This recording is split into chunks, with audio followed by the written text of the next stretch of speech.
There is a place where the sun lingers on the horizon like a lover reluctant to leave, and the sand whispers secrets that the wind has dragged from the ends of the earth.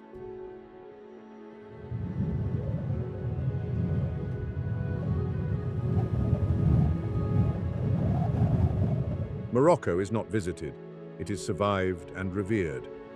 Located at the crossroads of continents, this territory has seen the wealth of caravans and the blood of its conquerors flow, but none of that has managed to alter its essence.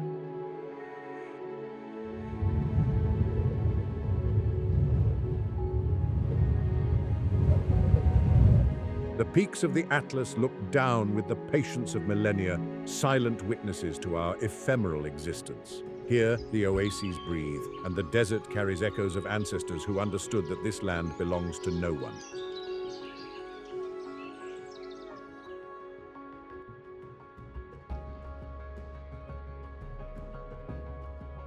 It is a sanctuary of burning spices and arid truths, a reminder that we are mere passengers in a sea of dunes. Prepare to face a landscape that not only challenges the body, but interrogates the soul.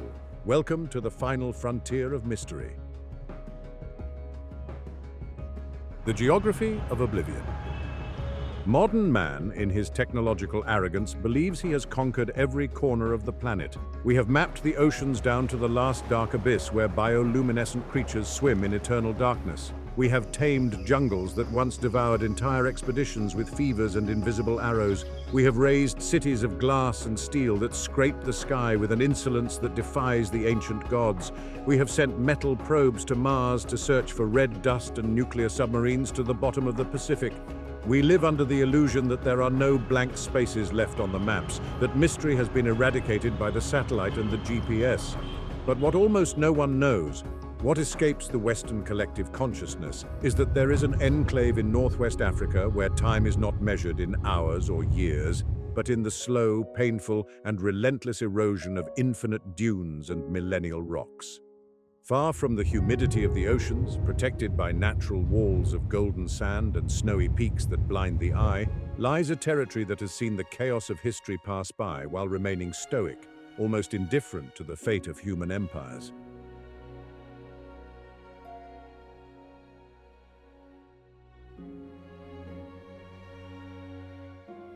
Morocco is not simply a country delimited by political lines. It is a geographic fortress designed by the earth itself in a spasm of tectonic violence to challenge man. It is literally the nation that embraces the vastest desert in the world, the Sahara, with its ergs like Chebi, where dunes rise up to 150 meters, separating its borders from the nearest coast by an abyss of sand that measures up to 1,000 kilometers at some points.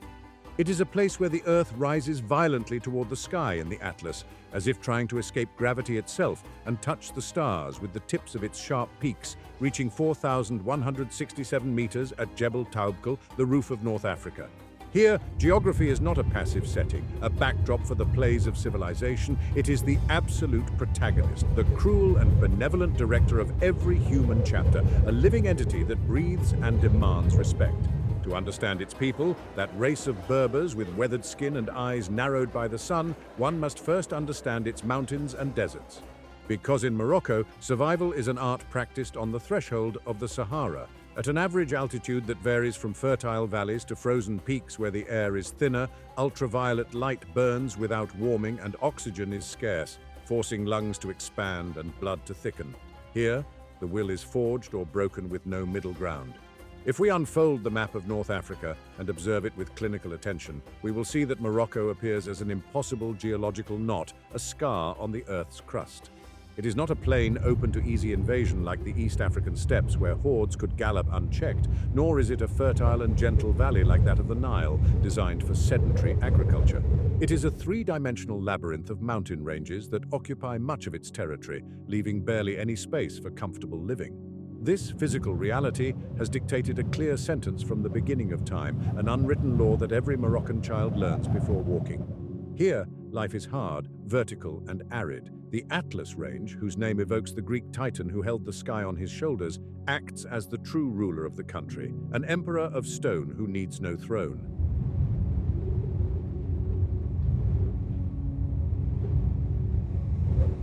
With more than 2,500 kilometers in length and peaks exceeding 4,000 meters, these mountains are sleeping monsters. Jebel Toubkal, a massive white pyramid, reaches 4,167 meters and is famous for its climatic brutality and the lives it has claimed on its snowy slopes. These mountains are not just decoration. They are climatic barriers that stop the Atlantic winds, political barriers that stopped Roman and Arab armies, and spiritual barriers where the spirits of Berber ancestors reside. They divide the country into north and south, create extreme microclimates where one can go from summer to winter in an hour's walk, and have functioned for centuries as the best defense system that no king could ever buy.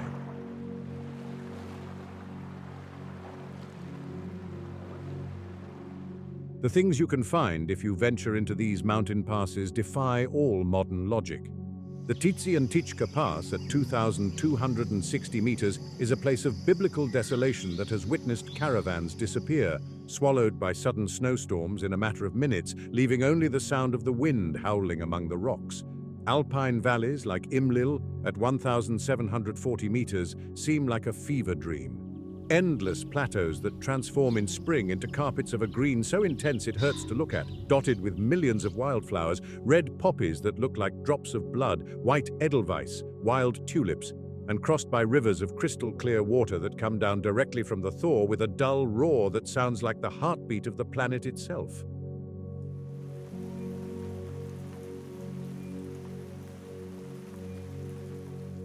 It is a landscape of violent contrasts that strikes you in the soul, designed to make you feel small. Arid deserts of red sand and Martian canyons in the south, like Todra with its 300-meter-high walls, give way suddenly to oases of ancient palm trees in the Dra Valley. This is one of the largest oases in the world, a vestige of the Pleistocene where palm groves have trunks so wide and twisted that it takes 5 men to embrace them, and whose dates, according to legend, were carried by Alexander the Great to Greece. And then there are the turquoise lakes, suspended in the heights, like IFNI in the Atlas, that look like broken mirrors of the sky, places where the water is so pure and icy that you can drink directly and feel it cleanse you inside, freezing your insides for an instant.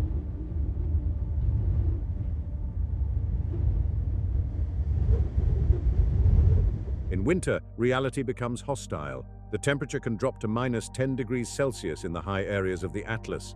The air freezes in the lungs, rivers stop, trapping fish in mid-swim in blocks of transparent ice. Wolves come down from the mountains hungry, their howls bouncing in the empty valleys looking for weak prey. And yet, people live here. They do not survive. They live with pride. Because they have learned the secret language of the mountains, a tongue that does not use words but signals, knowing when the sky is going to close with leaden clouds, when the snow is going to blind the passes with a deadly whiteness, when to move fast and when to stay still, shrink down, and let the storm pass over like a freight train that does not stop at your station.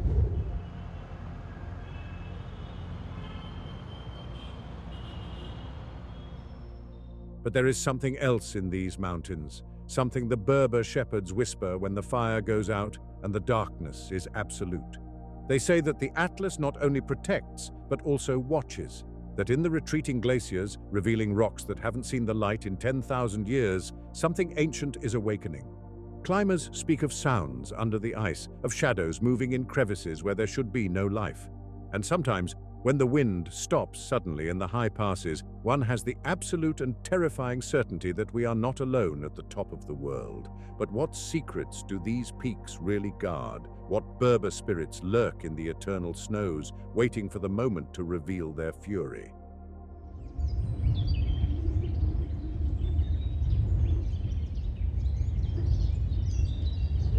The Sea of Sand.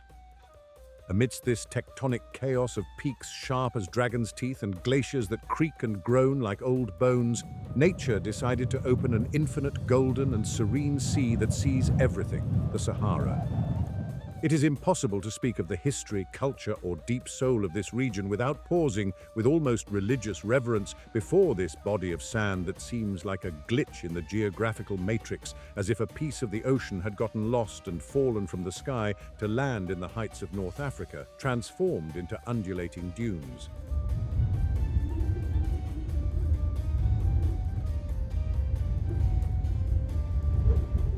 The figures are overwhelming, but they fail to capture its majesty. With more than 9 million square kilometers in total, but in Morocco concentrated in ergs like Chebi, 22 kilometers wide and 5 long, the Sahara is the largest desert in the world, a miniature sea held back by mountains and oases. But it has a characteristic that makes it absolutely unique, a trait that defies intuition and has fueled legends and fears for millennia. It never stops. Not even on the harshest nights, when the ambient temperature drops below 0 degrees Celsius, when the earth becomes hard as iron and the wind cuts the skin like an obsidian blade, its dunes remain in motion, golden, moving with a hypnotic and vaporous slowness.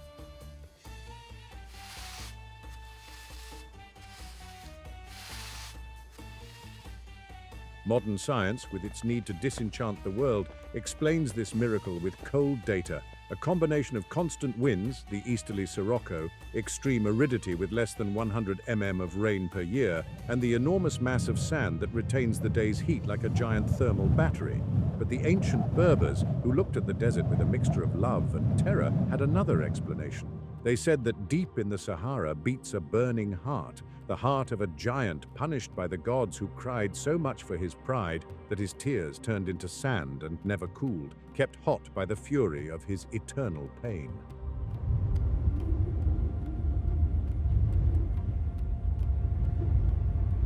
According to the legend of Erg Chebi, the dunes were sent as divine punishment to a village that refused hospitality to a weary traveler. The sand buried them, and now the desert claims the reckless. Many visitors stay at the edge, admiring the reflection of the Atlas peaks on the orange dunes, but they are surprised and shudder when they discover what lies beneath the quiet surface. The Sahara is a massive tomb of history. Archaeologists in missions during the colonial era and subsequent expeditions have found remains of submerged civilizations that force us to rewrite history books. Bones of elephants and giraffes from when the desert was a savanna 10,000 years ago, cave paintings in Tassili N'Ajjer near the border, spearheads and stone tools from 30,000 years ago. These are the remains of nomadic peoples who were trapped when the climate changed cataclysmically, swallowing lives, camps and rivers in an era of horror. It is said, and the circumstantial evidence is disturbing, that the Sahara holds dark secrets of the trans-Saharan routes, treasures of lost caravans that tried to cross the shifting dunes, reliquaries of solid gold from Mali, and even, according to persistent theories backed by findings of ancient crosses, relics of Nestorian Christians who fled persecution, bringing forbidden texts.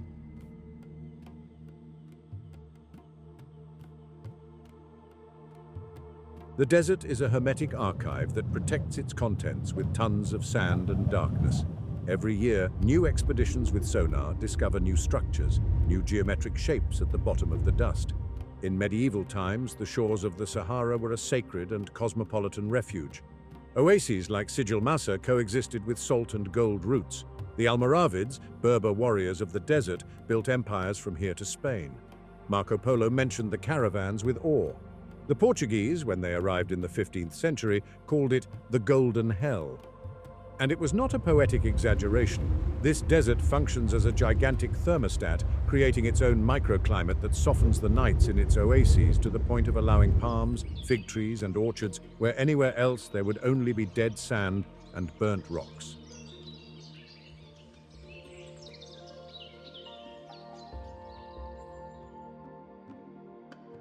During the 20th century, the Sahara was a zone of colonial conflicts. The French closed it to the outside world, turning it into a restricted military zone. In its depths, far from prying eyes, weapons were tested and arbitrary borders were drawn. Locals still tell stories of strange lights emerging from the dunes at night, of metallic noises that made the ground vibrate, and of animals appearing dead without apparent cause.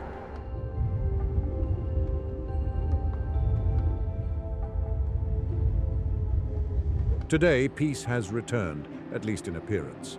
You can walk through dunes of fine sand where waves of dust break with the same rhythmic cadence as in the ocean, see camels resting on their migrations, and, if you are lucky, meet Berber nomads coming down with their herds to drink at brackish oases that do not freeze the lips.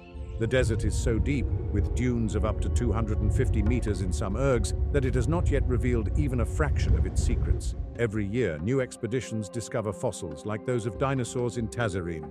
But the elders of the Berber villages warn tourists who laugh too loud or enter the dunes without respect. They look at the golden horizon with squinted eyes and murmur an uncomfortable truth. The Sahara never gives back what it takes. And sometimes, when evening falls and the sand turns black as ink, the surface begins to stir without the wind blowing, as if something immense just beneath the camels were about to come up for air. But what really lurks beneath those waves of sand? What Berber legends will awaken if you dare to go deeper? But if the desert sands could speak, they would tell us that the calm is just a deception. Beneath the static surface, history was about to convulse, and what seemed like dead terrain was about to give birth to the most perfect biological machine ever designed.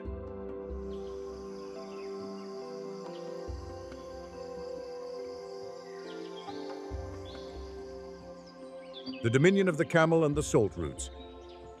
Long before the name Morocco appeared traced in ink on the maps of European cartographers, long before the human mind conceived abstract concepts like nations, borders, visas, or passports, these lands already vibrated with unstoppable kinetic energy.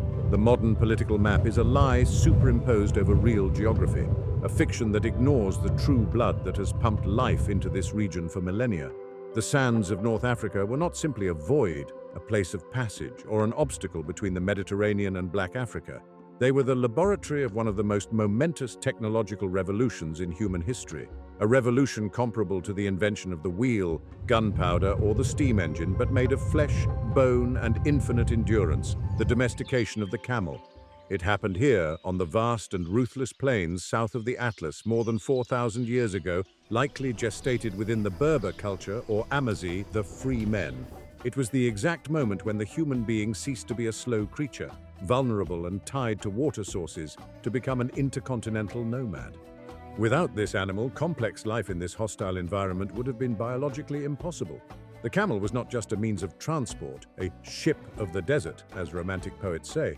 It was a piece of advanced biotechnology, an extension of the human body, a living survival machine designed by evolution to defy thermal death.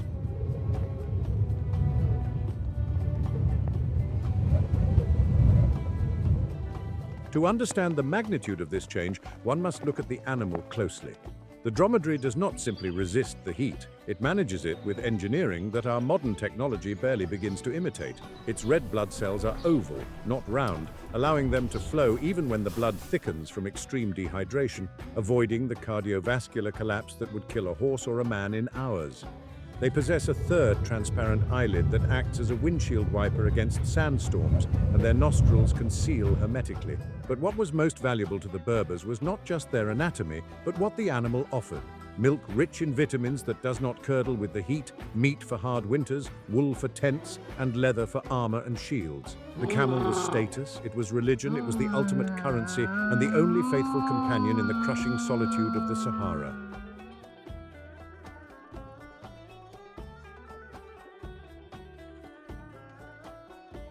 The symbiosis between man and beast became total, almost spiritual.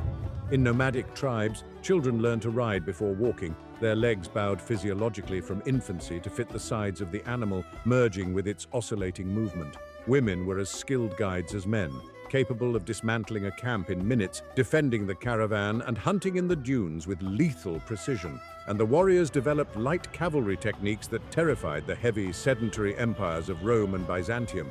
Imagine facing an enemy that needs no supply lines. Berber riders could cross waterless deserts for 5 or 6 days, appearing like ghosts from the horizon, striking with lances and retreating into nothingness, into the sea of sand where no Roman legionnaire with his heavy iron armor would dare follow.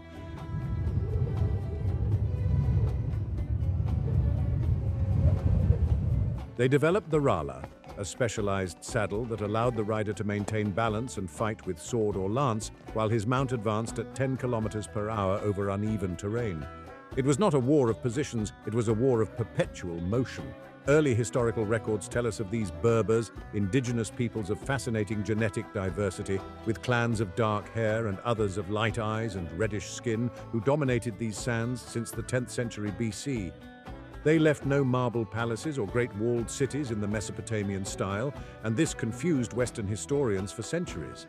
But they did not build walls because for them, enclosing oneself behind stone was a form of death. an admission of fear. Their wealth was not static. It was in their mobile herds, in their knowledge of secret wells, and in their absolute freedom to move with the wind. However, they left something more lasting than buildings, something the wind has not been able to erode: rock art. In sacred places like Tassili Najjer or in the deep valleys of southern Morocco, thousands of rocks are marked with the spiritual history of these peoples. They are open-air stone libraries under the scorching sun, roofless museums narrating a forgotten era.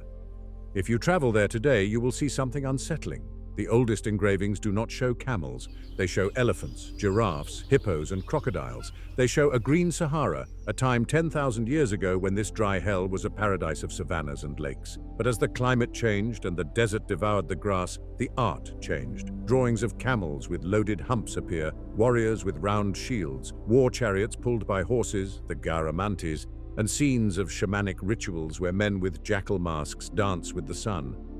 These engravings are the silent testimony of a culture that read the sky and stars with the same ease with which we read a smartphone screen. They are messages in a stone bottle thrown into the future, warning us about the fragility of the climate and the impermanence of abundance.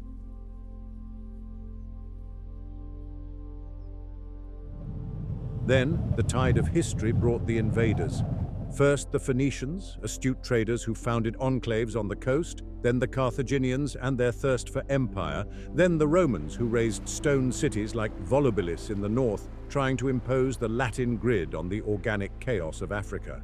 And finally, in the 7th century, the Arabs arrived bearing the banner of Islam. Everyone passed through here, leaving layers of history like geological strata, blood upon blood, dust upon dust. But the moment of greatest splendor, the one that connected this lost corner with the economic destiny of the world, came with the consolidation of the great trans-Saharan salt and gold routes.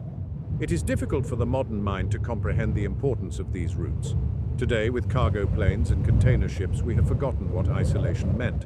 But in the Middle Ages, the Sahara was the equivalent of the Atlantic Ocean before Columbus, a deadly barrier separating two worlds. Crossing it was a logistical feat equivalent to space travel. And yet, human greed found a way. Despite its desert isolation, or perhaps because of the security offered by its oases controlled by local warlords, this territory became a vital, obligatory corridor. Caravans leaving Timbuktu and Gao in the Mali Empire, loaded with gold dust, ivory, ostrich feathers, and tragically, thousands of slaves, had no choice but to brave the dunes of the Sahara and the snowy passes of the Atlas to reach the markets of Marrakesh, Fez, and finally, the palaces of Venice, Genoa, and Constantinople.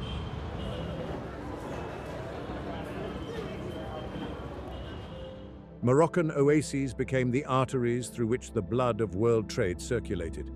Here, the most vital commodity of antiquity was exchanged: salt. Today we take it for granted, buying it for pennies at the supermarket. But in a world without refrigeration, salt was life. It was the only way to preserve meat and fish. It was necessary to retain water in the body under the African sun. In the salt mines of Tagaza, deep in the desert, slaves lived in houses built of salt blocks because there was no stone or wood.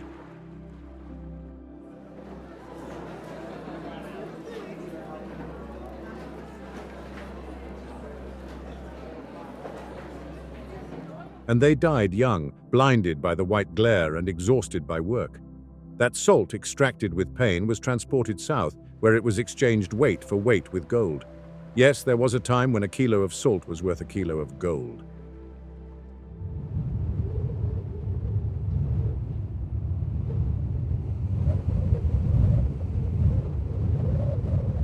Places like Sijil Masa, an oasis city of the 8th century that today lies half buried under the sand and palm groves of Tafilalet, were the port of this sea of sand.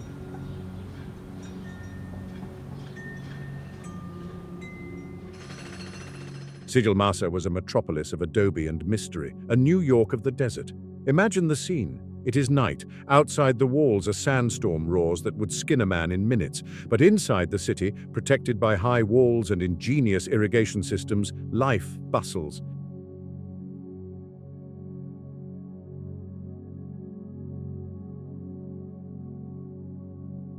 Illuminated by argan oil lamps that smoke and smell rancid, merchants from 10 different nations gather. A cacophony of languages is spoken, a mix of Berber dialects, classical Arabic, Persian, Hausa, and Mandinka. Bactrian camels and dromedaries, exhausted after 2 months of crossing, kneel in the caravanserais, grunting as they are unloaded.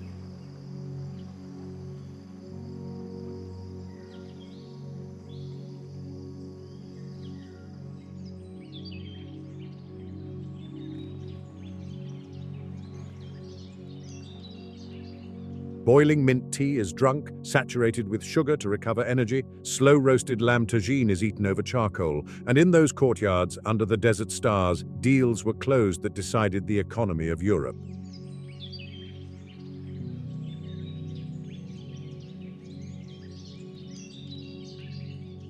The gold, minted by the Christian kings of Spain and the doges of Venice, came almost entirely from these caravans passing through Morocco. But along with physical goods, these routes transported something much more dangerous and potent: ideas. The desert not only filtered goods, it filtered knowledge. Through these paths came manuscripts of astronomy, secrets of alchemy, new forms of mathematics, Sufi poetry, and theological debates. And also, inevitably, came the pale riders of death.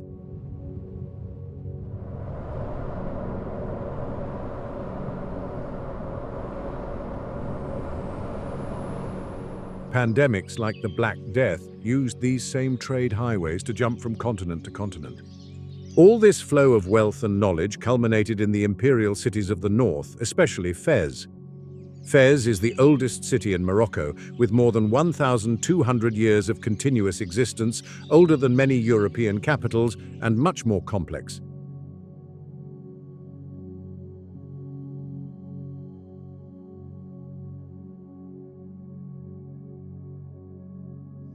Entering the Medina of Fez El Bali is entering a labyrinth designed to confuse spirits and invaders. Even today, the bazaar has never really closed. It is a functional time machine. You can climb Mount Zala, a hill rising from the plain like a stone hand declared a World Heritage Site, and look down at a sea of green roofs and minarets.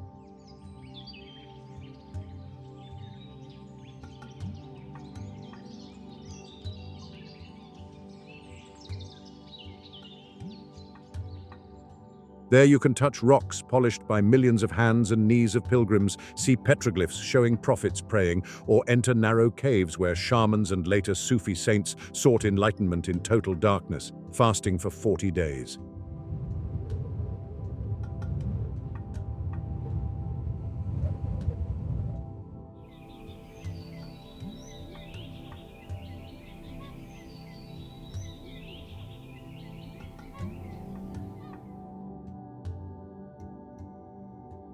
Here, Orthodox Sunni Islam, Jewish mysticism of the Kabbalah, Mozarabic Christianity, and Berber animism met and clashed in a tense, sometimes violent, but incredibly fertile coexistence that today seems impossible to us. In the heart of the city, the sound of hammering on copper is the constant heartbeat. And the smell is unforgettable.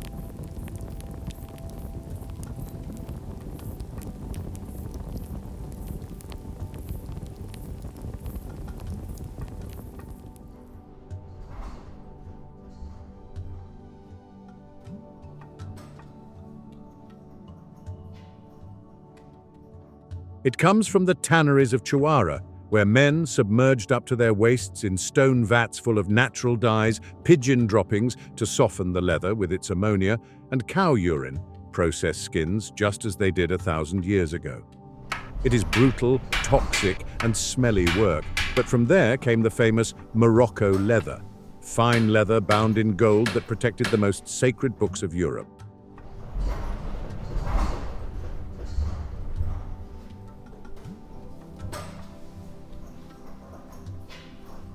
Fez did not just trade, Fez thought. It housed the University of Al-Qarawiyyin, founded by a woman, Fatima Al-Fihri, in the year 859, considered the oldest functioning university in the world. While Europe was plunged into the Dark Ages, in Fez, optics, advanced medicine, and algebra were studied. But the salt routes did not last forever. Geopolitics is cruel, and human ingenuity ceaseless.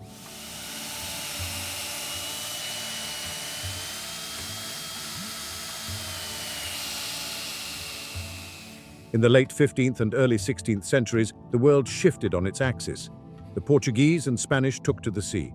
Bartolomeu Dias, Vasco da Gama, and Columbus opened maritime routes connecting Europe directly to the source of spices and gold, bypassing the North African middlemen.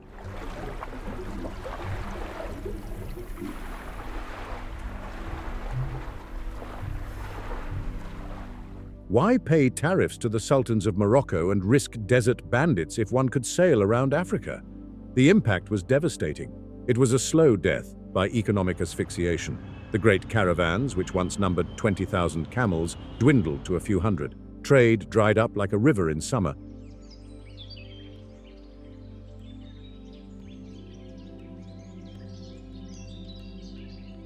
The adobe cities of the south, like Sijil Massa, deprived of their commercial blood, began to crumble and return to the dust from which they were born.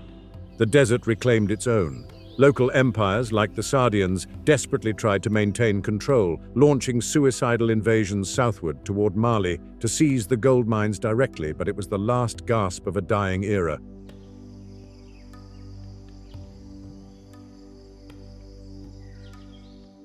Morocco retreated into itself. The sultans became paranoid, closing the country to foreign influence, trying to preserve a world that was fading. For centuries, time seemed to stand still, frozen in a bubble of tradition and resistance. However, in the 19th century, a new shadow began to lengthen from the north.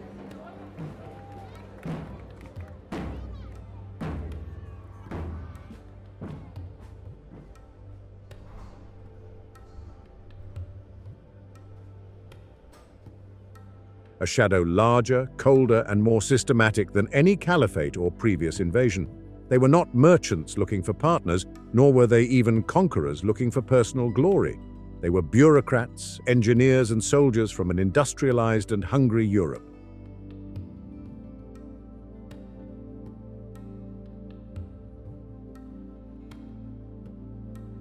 French and Spanish surveyors appeared first on the horizon, strange figures with their theodolites, compasses, and notebooks. They began to draw straight lines on maps that understood nothing of tribes, blood loyalties, or grazing routes. The colonial great game had begun, and with it, the end of ancient freedom.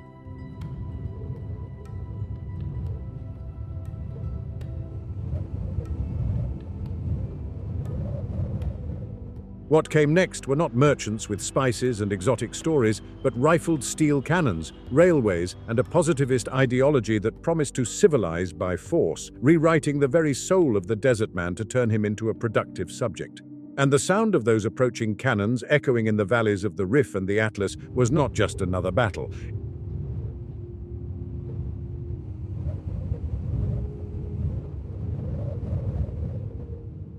It was a distant thunder, mechanical and rhythmic, announcing a storm from which no one, not the wisest of shamans nor the bravest of blue warriors, could hide. The isolation that had protected their mystique for millennia was about to shatter into 1,000 pieces.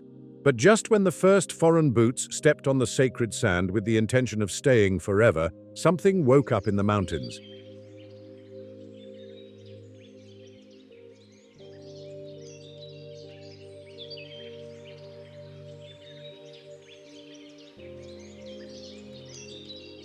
An ancient force that the invaders, in their technological arrogance, had forgotten to calculate, and that would turn the conquest into a nightmare of blood and shadows.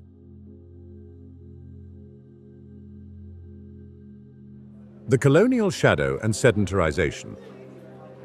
The 20th century did not arrive in Morocco on tiptoe or asking for permission. It arrived with the roar of modern cannons and the ceaseless rattle of military trains cutting through the virgin landscape like iron scars.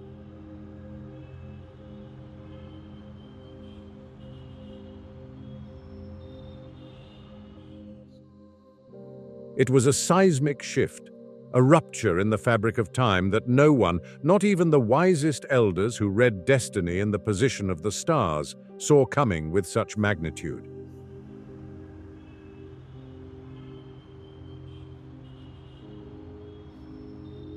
In the year 1912, following the collapse of the old order and the signing of the Treaty of Fez, the French protectorate was established in the center and the Spanish in the north.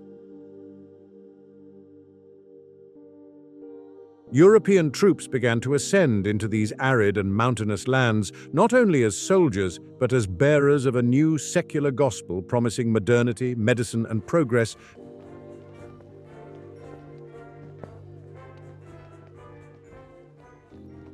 but demanding in return total submission to a centralized and bureaucratic system alien to the local mentality. What followed was one of the most brutal, prolonged, and yet least known episodes of African colonial history. It became known as the Rif War, a conflict where Berber tribes, under the charismatic and strategic leadership of Abd el-Krim,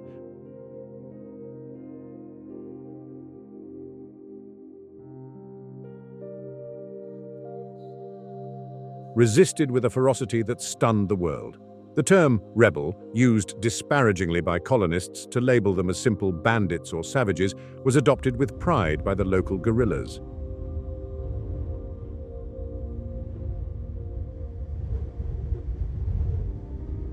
They were not a regular army, they were Muslim fighters, expert guides who knew every dune, every cave, and every gorge. They fought not for months, but for years against the combined machinery of two European powers.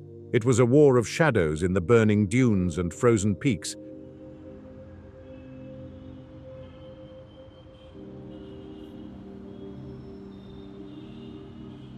where modern aviation and French artillery technology constantly clashed against the millennial tactic of Berber guerrilla warfare, striking and vanishing into nothingness before the enemy could react.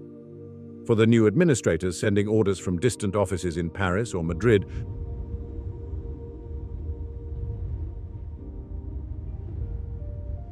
the nomadic lifestyle represented everything the new world had to leave behind. They viewed it as uncontrollable chaos, an archaic feudal remnant that had to be eradicated in the name of scientific progress and industrial efficiency. The logic of the state was cold and mathematical.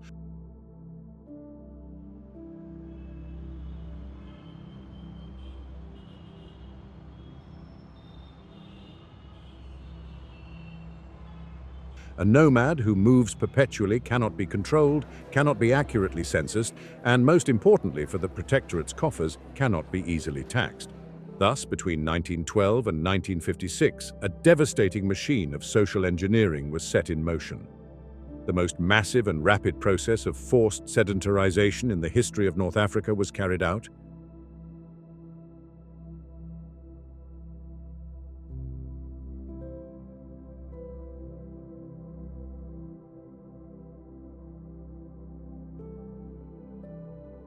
The order was clear and the execution was relentless. Thousands of camels and herds of goats were requisitioned, which for the tribes were not only sources of food and transport, but their bank, their social status, and their deep cultural identity.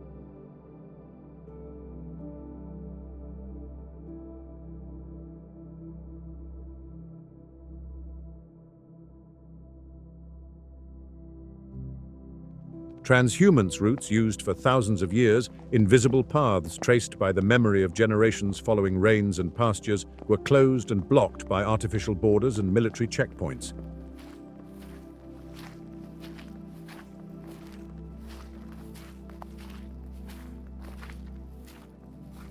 Nomads were urged, and in the vast majority of cases forced under threat of lethal force, to abandon their black wool tents. They had to move to slums in expanding cities like Casablanca or to collective farms designed on maps, where the concept of communal property disappeared and the proud individual became a simple cog in state production.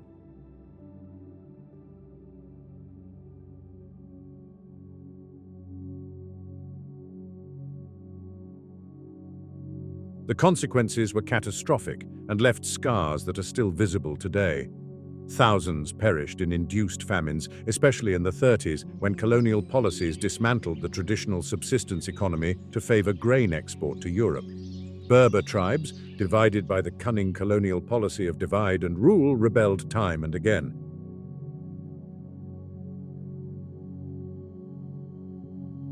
In the Rif, they used old and captured rifles against mustard gas, a banned chemical weapon dropped on civilian villages. The resistance was epic. Abd el-Krim went so far as to proclaim an independent republic in 1921, humiliating European armies in legendary battles like the disaster of Annual.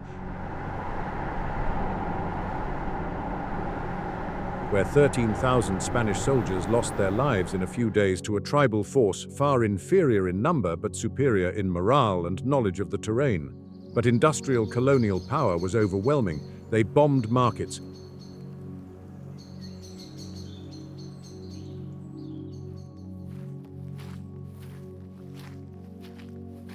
poisoned vital wells, and forced massive migrations that broke entire clans.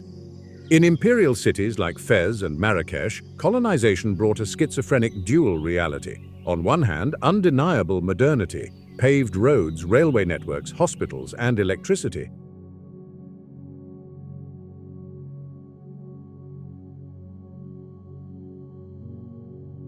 On the other, systematic exploitation where Berbers and Arabs were relegated to cheap labor, servants in their own land, while Europeans built elegant and orderly neighborhoods like the Ville Nouvelle in Rabat, with cinemas and cafes in the Parisian style.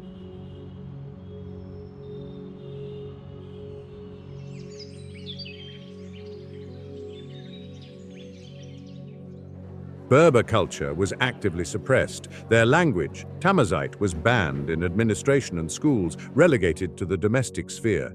But in the shadows of the labyrinthine Medinas, where French soldiers feared to enter at night, political resistance bubbled.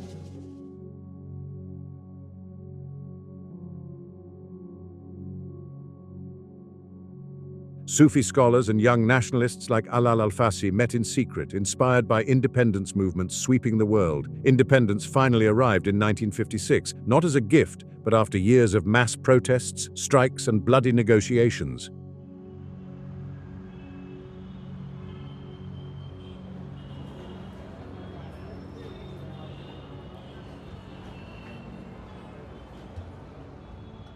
Mohammed V, the Sultan who had been forced into exile in Madagascar, returned as a national hero, uniting Arabs and Berbers under the banner of a modern monarchy. But the scars remain deep in the nation's skin, the economic gap between urban elites and the rural poor, and the ongoing struggle for full recognition of Berber identity.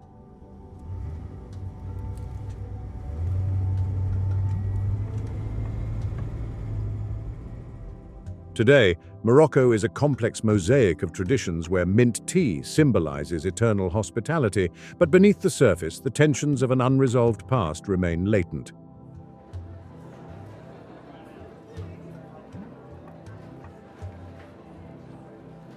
However, despite attempts to erase identity, something survived in the homes, something neither canons nor laws could touch.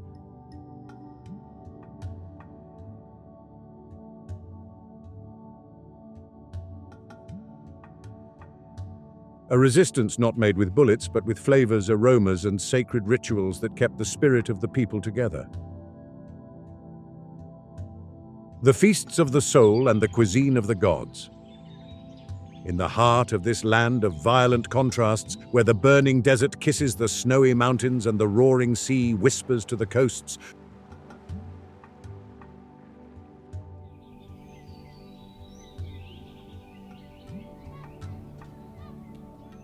true Moroccan culture reveals itself not in cold stone monuments, but in feasts that beat like the frenetic pulse of a drum and in kitchens that smell of history.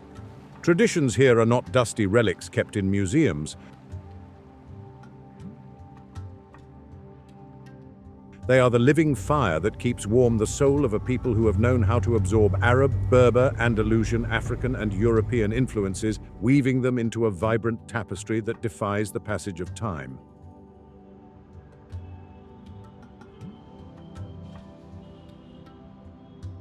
Cuisine is the first and most important altar of this society. Eating here is not mere biological sustenance, it is a sensory prayer and an act of community.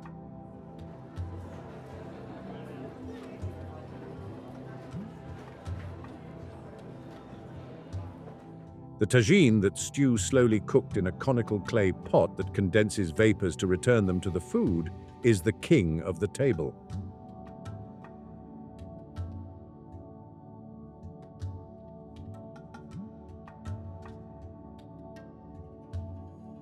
Inside, lamb or chicken melts until it falls apart just by looking at it, mixed with sweet apricots, crunchy almonds, and complex spices like saffron, the red gold of Tallouine that is more valuable than its weight in metal.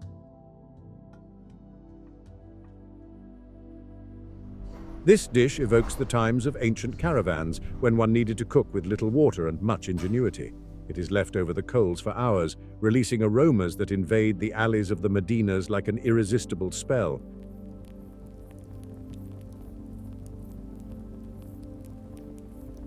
Couscous, grains of semolina steamed 3 times until reaching a cloud-like texture crowned with vegetables and meat, is traditionally eaten on Fridays, the holy day of Islam.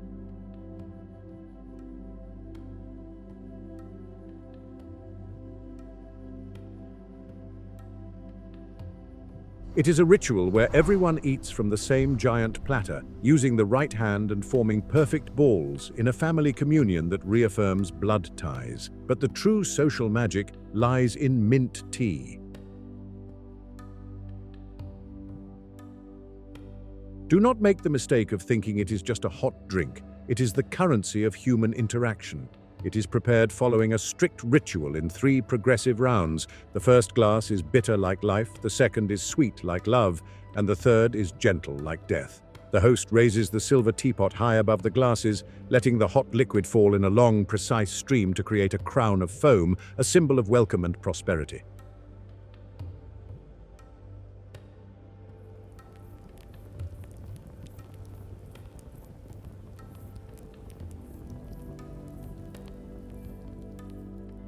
Refusing a glass of tea is a grave offense. Accepting it is the entry into a world of confidences and hospitality where time stands still.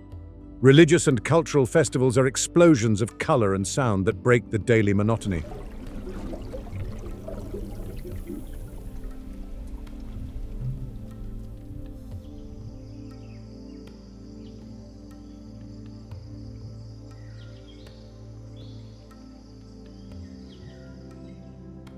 The month of Ramadan transforms reality. During the day, cities sleep and fast in pious silence. But after the cannon shot announcing sunset, the streets come alive with frenetic energy. The iftar, the breaking of the fast, fills the air with the smell of harira, a thick and nutritious soup of lentils, chickpeas and tomato, accompanied by dates and chabakia, fried sweets soaked in honey and sesame. Eid al-Adha, the Feast of Sacrifice, is perhaps the most visceral moment of the year, evoking the biblical and Quranic passage of Abraham. Families slaughter lambs in their homes, sharing the meat with the poor in an act of obligatory piety that unites rich and beggars in the same celebration.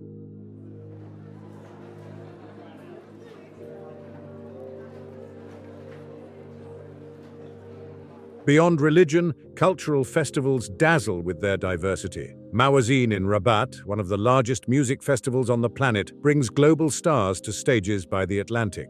But it is in the traditional where mystery resides.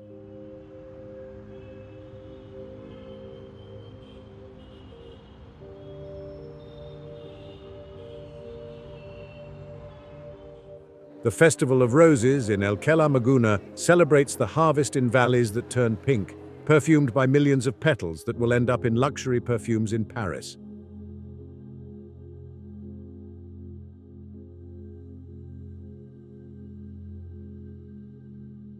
And the Gnawa Festival in Essaouira is an otherworldly experience. There, the music of descendants of sub-Saharan slaves fuses with Sufi mysticism. Musicians dressed in colorful tunics and shell hats play the krakeb, heavy metal castanets, and the gwembri, a rustic bass, creating hypnotic rhythms that induce trance.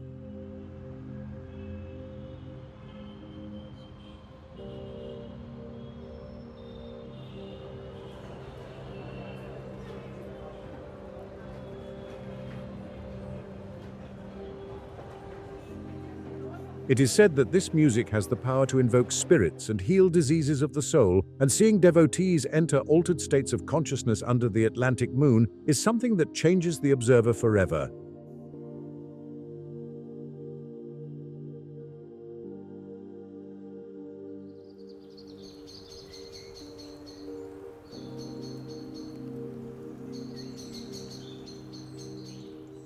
However, in the shadows of these celebrations full of light and joy lurk mysteries that no one dares to explain aloud. It is said that when the music stops and the Medinas fall silent, the ancient stones begin to tell stories of blood and power that have been tried to hide for centuries.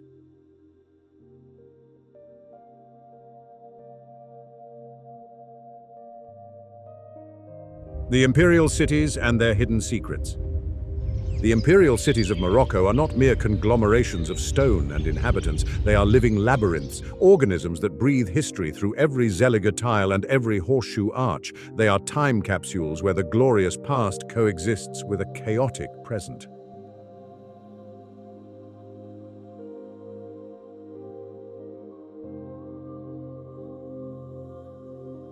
Marrakesh, known as the Red City for the color of its adobe walls at sunset, was founded in 1070 by the Almoravids and is an assault on the senses.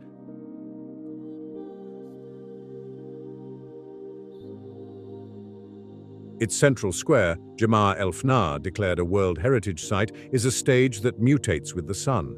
By day, it is a market of juices and spices. By night, it becomes an open-air theater where snake charmers play hypnotic flutes and storytellers narrate legends of jinns before captivated audiences.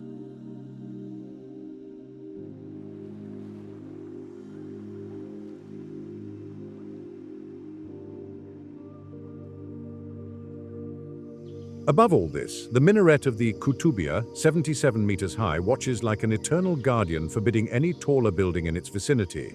Fez, the spiritual and intellectual capital, is an architectural enigma.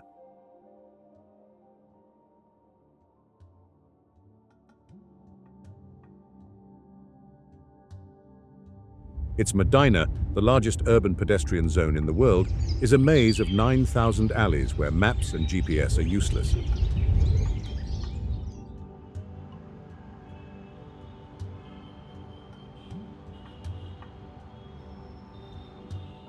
Here, time seems to have stopped in the Middle Ages. Its famous tanneries are a brutal visual and olfactory spectacle. Stone pits full of colored dyes where men work with skins up to their waists, using mixtures of cow urine, pigeon droppings, and quicklime to treat the leather.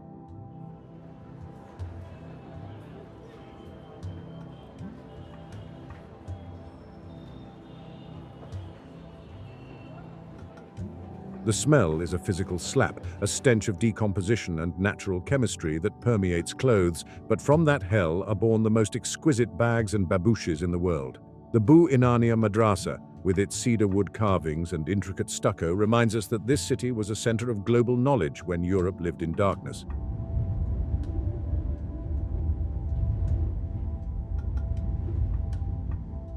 But it is Meknes, called the Moroccan Versailles, that hides the darkest secrets. Built by the tyrannical and powerful Sultan Moulay Ismail in the 17th century, the city was designed to impress and terrify.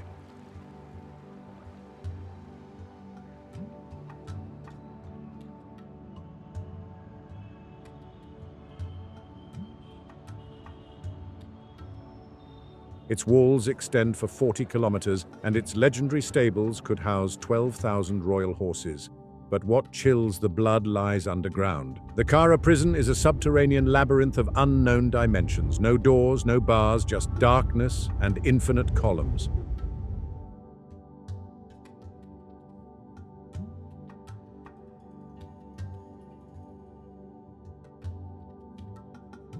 It is said to have been built to be a maze from which no one could leave, and that it extends under the entire modern city. Chronicles speak of tens of thousands of Christian slaves and prisoners of war who were thrown there never to see the light of the sun again.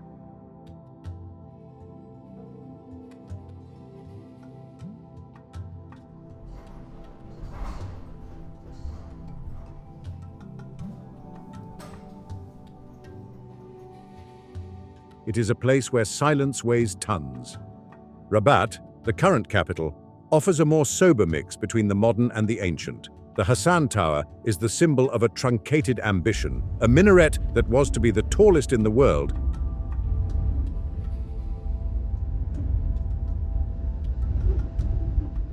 but was left unfinished in the 12th century after the Sultan's death, surrounded by hundreds of columns of a mosque that was never finished due to an earthquake.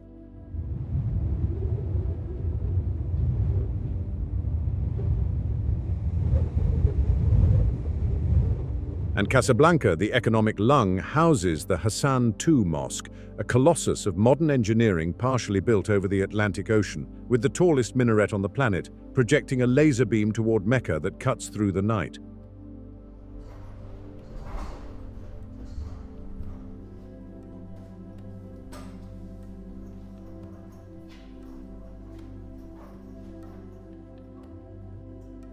Further north, Chefchaouen, the Blue Pearl, offers a chromatic mystery. Its streets are painted in infinite shades of blue, a tradition some say was started by Sephardic Jews fleeing the Spanish Inquisition to reflect the sky and paradise.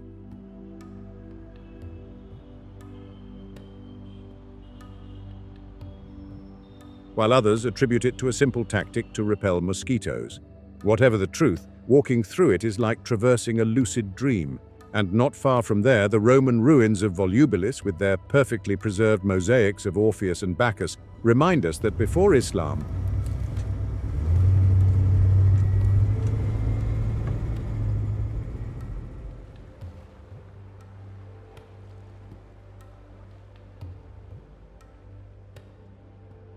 Rome also called this land home.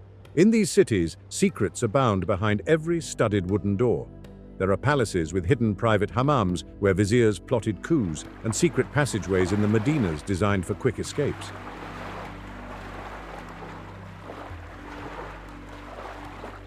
But beyond architecture and political history, there is a layer of reality that most tourists completely ignore. An invisible world that locals respect with reverential fear.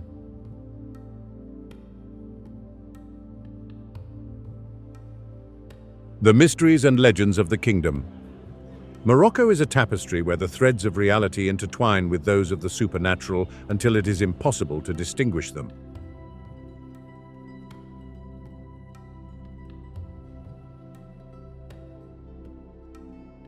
For the local inhabitant, the world is not inhabited only by humans and animals, but we share the space with the jinns. These beings, mentioned in the Quran, are spirits made of smokeless fire that live in dimensions parallel to ours.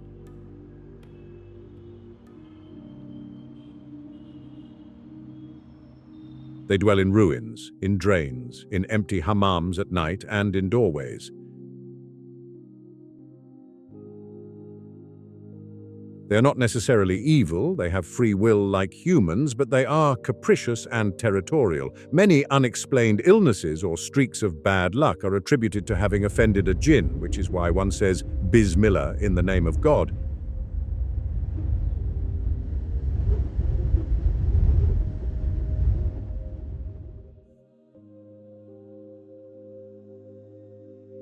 Before pouring hot water down a drain or entering a dark place to warn them and avoid burning or disturbing them.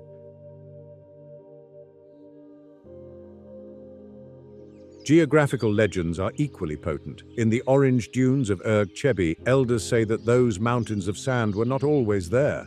They say God sent them as punishment upon a rich and selfish city.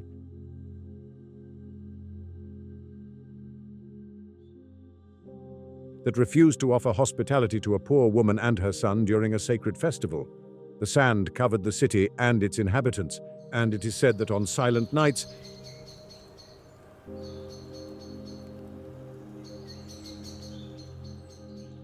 if you press your ear to the dune, you can still hear the screams and wails of those trapped below, waiting for a redemption that never comes.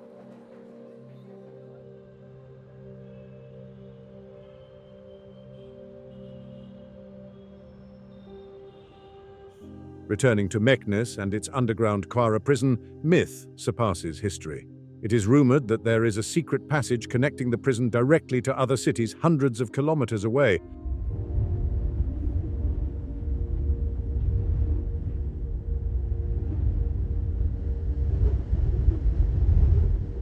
A path of absolute darkness. A persistent urban legend claims that years ago, a team of French explorers entered to map the end of the labyrinth and never returned, and that since then, authorities sealed the deepest entrances to prevent whatever dwells in the depths from coming to the surface.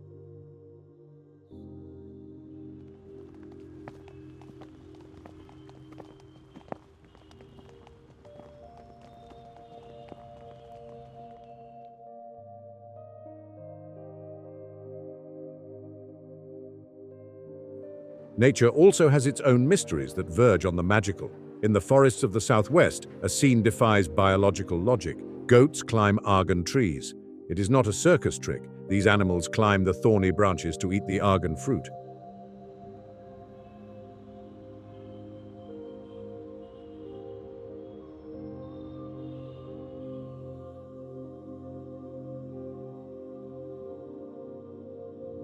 From their droppings, or the pits they spit out, Berber women traditionally extract the most expensive oil in the world, liquid gold, famous for its cosmetic and culinary properties.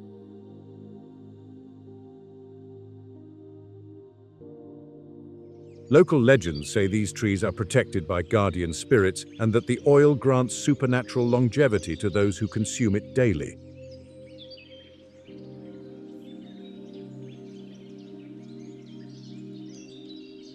On the Atlantic coast, near Tangier, the caves of Hercules open their mouth to the sea with a shape that strangely resembles the map of Africa inverted. Greek mythology tells that the demigod rested here before one of his 12 labors.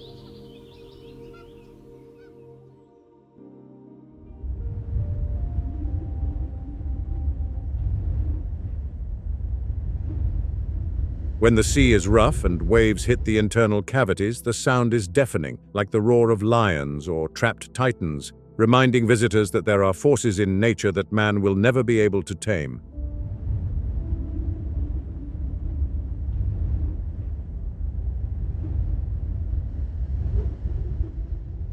Sufi mysticism adds another layer of enigma. The marabouts, tombs of holy men scattered throughout the country, often solitary on hilltops or beaches, are places of pilgrimage. It is believed that the baraka, or divine blessing of these saints, endures after death.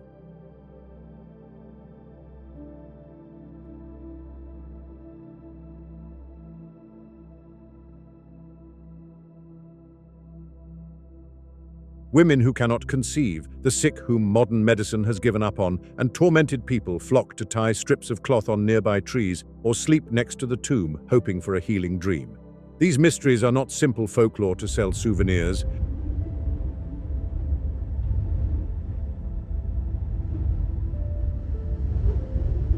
They are the psychological pulse of the nation. But to truly understand who guards these stories, we must look to the original inhabitants of this land, those who were here long before the first word was written in Arabic. The Berber culture and its eternal resistance. The Berbers, or as they prefer to call themselves with pride, the Amazigh, meaning free men or noble men,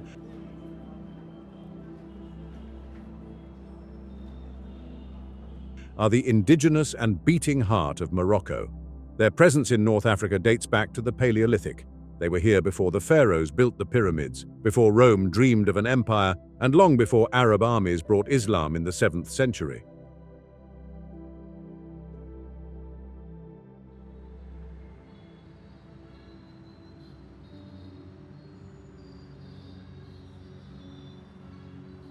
They have resisted Phoenicians, Carthaginians, Romans, Vandals, Byzantines, and Arabs, absorbing influences but never losing their core essence.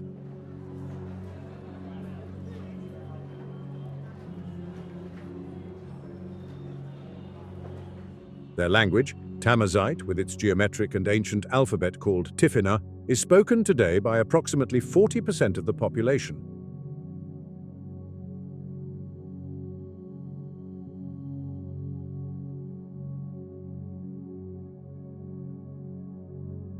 And after decades of struggle, it was recognized as an official language in the Constitution of 2011. Amazigh culture is visual and symbolic.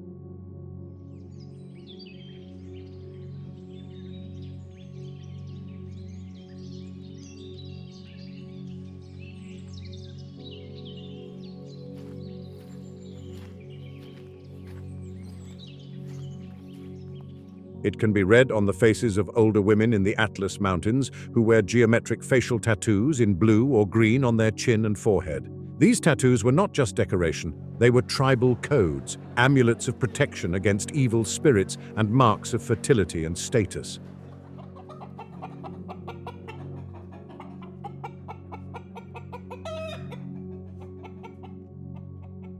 Although the practice is disappearing due to modern religious considerations, it remains a potent symbol of identity. It is also read in their carpets, which are much more than objects to step on.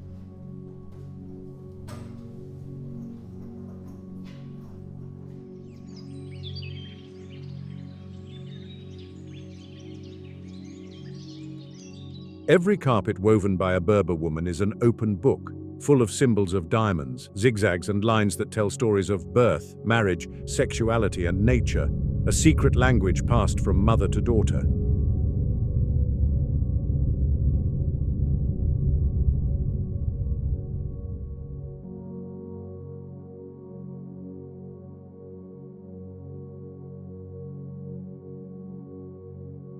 The Berber social structure has always been deeply democratic and communal, centered on the tribe and the village. Music is the common thread of their social life.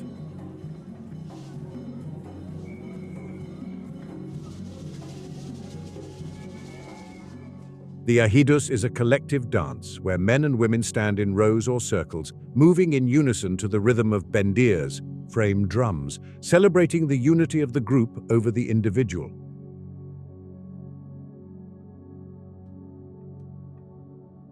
At weddings and festivals, this dance can last for hours, creating a state of collective trance. The political history of the Berbers in the 20th century is one of manipulation and resistance.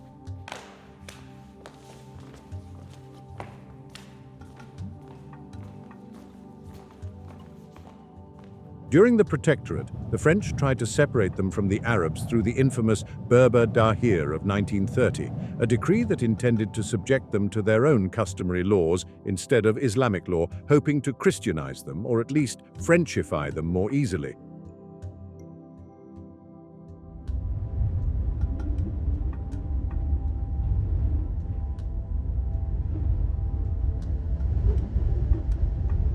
The move was a monumental miscalculation. Instead of dividing, it united Moroccans in massive protests, lighting the fuse of modern nationalism. The Berbers proved they were devout Muslims, but in their own way, without renouncing their ethnic identity.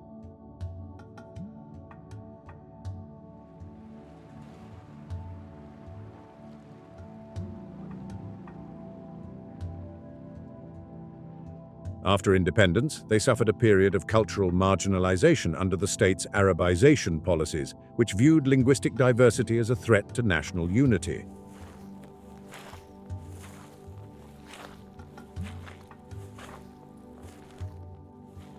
But the Amazigh are, by definition, resilient.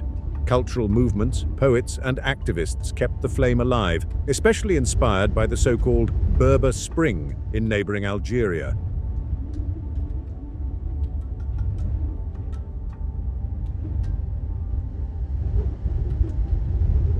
Today, the Renaissance is visible. Amazigh names for children are allowed, news is broadcast in their language, and festivals like that of Imilkil, where tribes gather for a collective marriage market, attract thousands.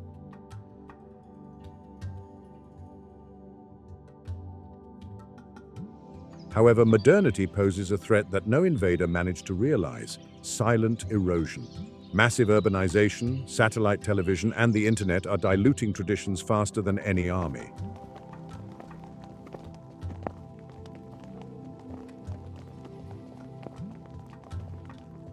In remote villages like Imlil, at the foot of Toubkal, young Berbers now guide tourists wearing branded sneakers and smartphones. Hospitality remains intact. They will offer you tagine and shelter by the fire without hesitation.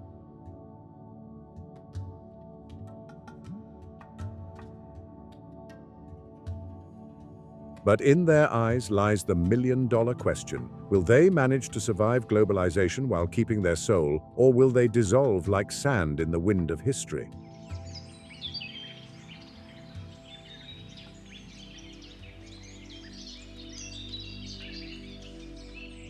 For the traveler seeking answers, Morocco is not an easy destination. It is a challenge, and to navigate it without getting lost, one needs more than a map. One needs to understand the unwritten rules of the game.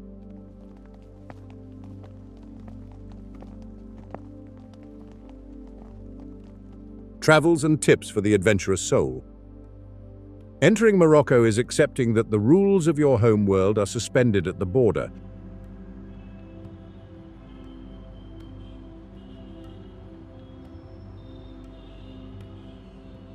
To survive and thrive here, the first piece of advice is not logistical but attitudinal. Respect and patience are your best weapons. Greeting is sacred. A simple salam alaikum, peace be upon you, with a hand on the heart opens doors that money cannot force. Always remember to use your right hand to eat or give money, as the left is considered impure for traditional hygienic reasons.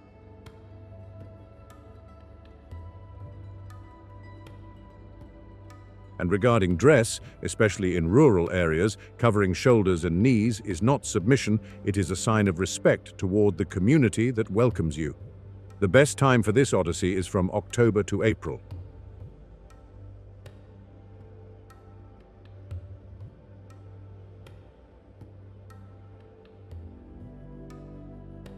Avoid summer if you plan to go to the desert, unless you want to experience what it feels like inside an oven at 50 degrees. Most nationalities do not need a visa for stays of up to 90 days, an open-door policy that facilitates adventure.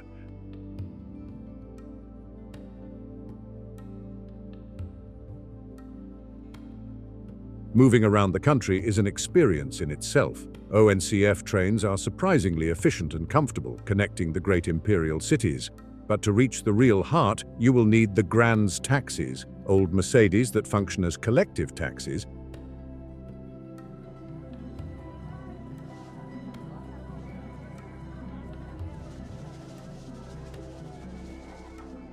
Where 6 people plus the driver are expected to squeeze in. It is uncomfortable, intimate, and the best way to meet locals and hear stories. And of course, in the desert, the camel, or dromedary, is king, a transport that causes seasickness and soreness but connects you with the slow rhythm of the ancestors.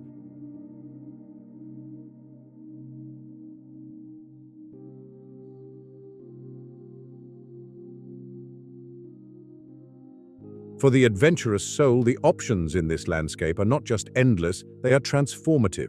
You can challenge your physical limits by climbing Jebel Toubkal, the highest peak in North Africa. This is not merely a hike.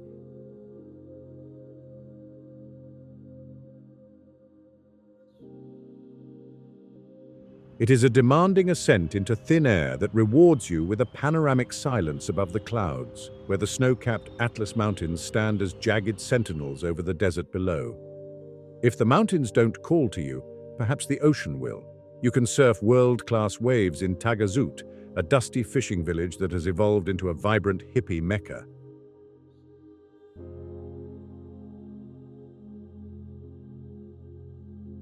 Here, the Atlantic swells collide with the desert coast, offering a laid-back rhythm of life consisting of tea, surf, and sunsets that bleed purple and orange across the horizon. For a change of pace,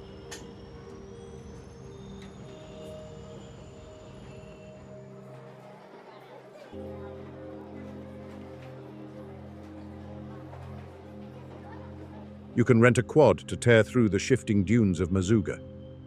As the engine roars, you will find yourself surrounded by a sea of golden sand that stretches into infinity, a place where the stars at night shine with a brilliance that makes you feel insignificant in the best possible way.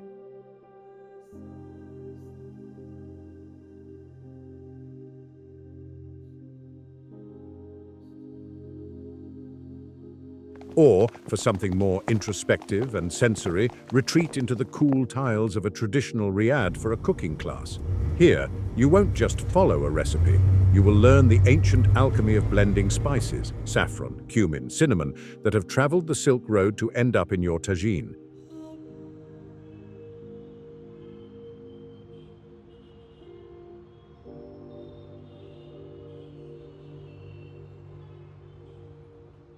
When hunger strikes, the street food scene is a chaotic symphony of flavor, and it is generally safe if you follow the golden rule. Eat where the locals are crowded and ensure the food is cooked thoroughly and served piping hot. You must try mekui, a whole lamb slow roasted in deep earthen ovens until the meat falls off the bone, seasoned simply with salt and cumin. Dive into zeluk,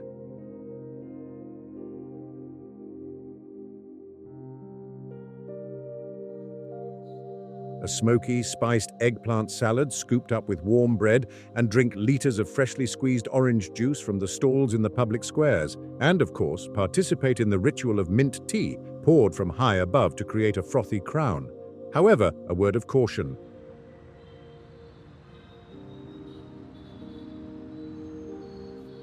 Beware of tap water. Your foreign stomach is likely not prepared for the local flora, so stick to sealed bottles to keep your journey on track. Entering the souks requires a shift in mindset. Here, haggling is mandatory. Do not view it as a confrontation.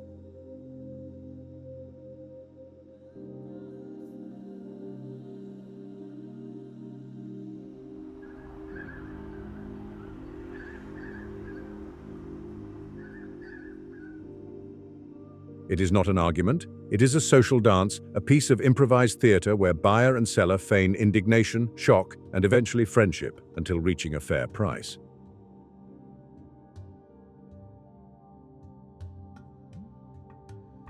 Whether you are buying a leather bag or an intricate rug, do it with a smile, never with anger. If the price isn't right, walking away is often the strongest move you have. And a final warning for the urban explorer.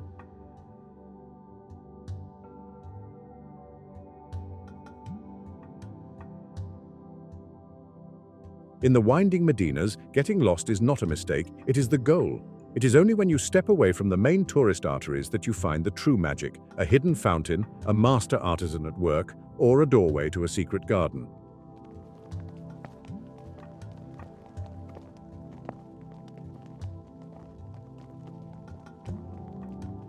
But stay alert. The chaos provides cover for opportunities. Scammers and false guides are skilled, charming, and persistent. They will tell you the road is closed or that they just want to practice English. Keep your sense of humor, but maintain your firmness. Walk with purpose, keep your wits sharp, and let the labyrinth reveal itself to you on your own terms. Morocco has the capacity to transform the visitor.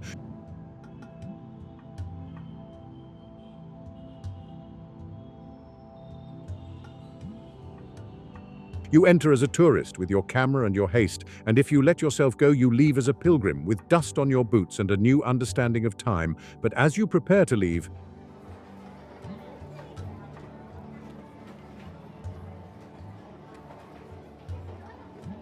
the final unknown arises. Where is this country going, seeming to live in 2 millennia at once? The future in the dunes. Morocco finds itself standing at a mesmerizing intersection of time, a kingdom with one foot firmly anchored in the bedrock of millennial tradition and the other taking giant, ambitious strides toward a technological future.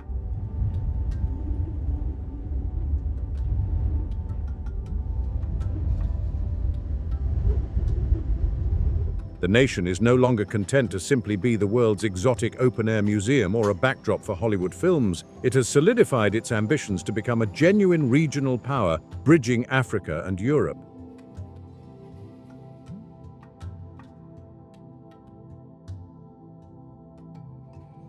A brilliant example of this metamorphosis, visible even from the silence of space, is the Noor solar plant in Ouarzazate. Here, in the heart of a desert that has watched caravans of salt, gold, and ivory trudge by for centuries, the landscape has changed.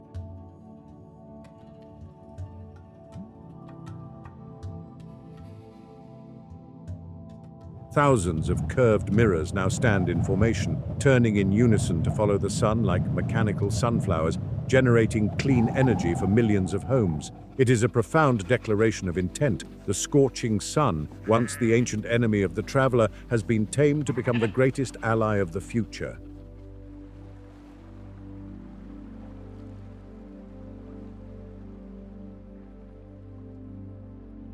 Yet this drive for modernity goes beyond energy.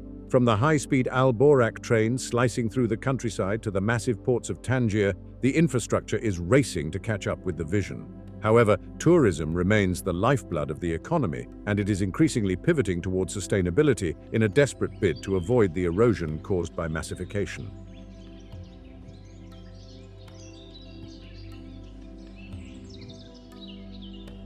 The government and local entrepreneurs are promoting eco-lodges and rural tourism circuits that directly benefit the indigenous Berber communities, attempting to stem the bleeding exodus of youth to the overcrowded cities.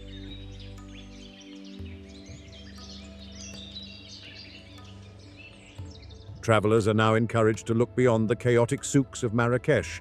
seeking silence in the high Atlas Mountains or the profound solitude of the dunes in Mazuga. But for all its ambition, the challenges facing the kingdom are colossal.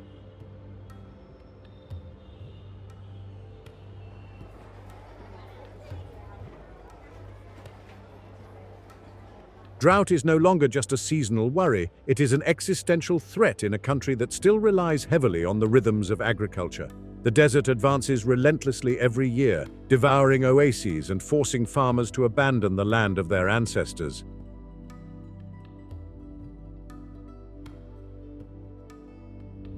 Social inequality remains an open wound, creating a stark contrast between the glittering boulevards of Casablanca and the subsistence living of the remote mountain villages. Furthermore,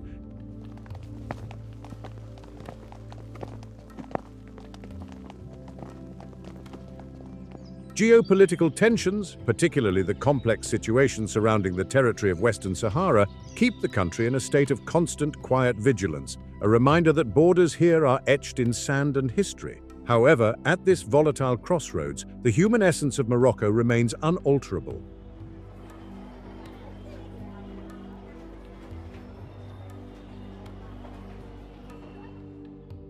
It is the software of the culture that captivates visitors more than the hardware of its monuments. Moroccan hospitality is not a myth, it is a social obligation. That innate ability to make a complete stranger feel like a king with nothing more than a glass of mint tea and a genuine smile.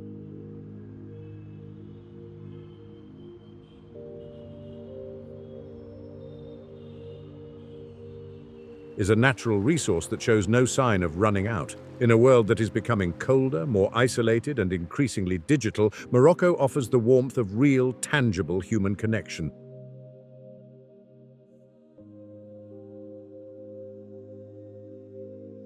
It is a place where time slows down, where business is conducted through conversation, and where community still takes precedence over the individual. The journey ends, but the sensation lingers long after the passport is stamped.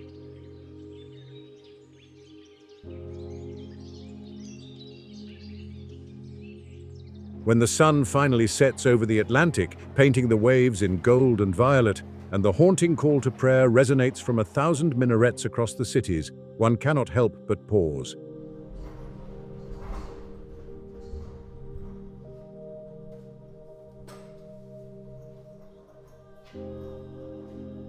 In this land of jinns, sultans, warriors, and nomads, what new mysteries and legends will be born in the next century? Will the desert continue to keep its ancient secrets, or will technology transform this landscape into something completely new?